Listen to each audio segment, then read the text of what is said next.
It's 8 o'clock and the kids are eating now. Nilaga. You blow, it's very hot. Roll.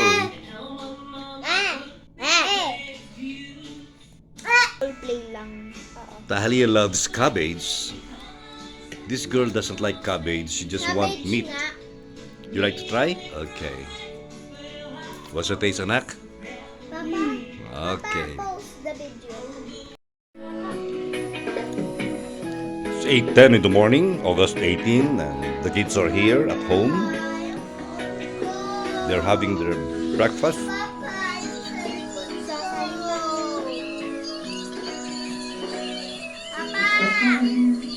It's 6:10 now in the evening and the two kids are hungry. Kaya kakain na sila ng dalawang fish. Okay. Taste nga the rice. It's dripping. Just give me my body. Yeah. Okay ba yung rice? That's blues rice. Those guys. Yes. I want slapper. It's now 6:35. Hindi pa lang ako sumusubo. Yun yung mga buto sa akin. Ubos na ni Talia agad yung rice niya.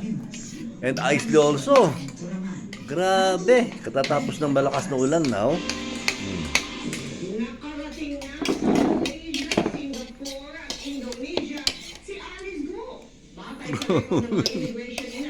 Sarap ng Want some more rice? I need water. Water. And you? Uy, ang bilis ah.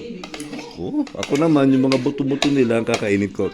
Tomorrow, after tinola, eto naman ulit sila. Banana Q naman ng tinitiran ng dalawa. Nakailan ka na? 2? 1? Nakailan ka na? Half. Nakailan ka na? 3? 2.5. 2.5. And you? Sige, I'll get your water na. That's enough na. The afternoon. And kararating lang namin ng house. Nagmimerienda ng kutsinta itong dalawang. Basta. Okay? Then change na, put on your pajama na later after eating. Okay? Yes? One. Say hi. Say hi. Hi.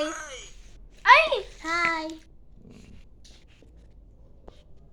Okay, nabusog na yung dalawa. Naubos nila yung kutsinta.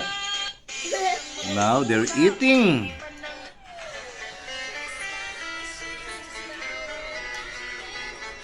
Can I taste one? Guys, it's dinner time. French fries, mango, tinola, ayaw nila ng manok. Kaya akin yung manok. Ito ng ganito sila. Kasi kapag wala si teacher, sumisilip sila.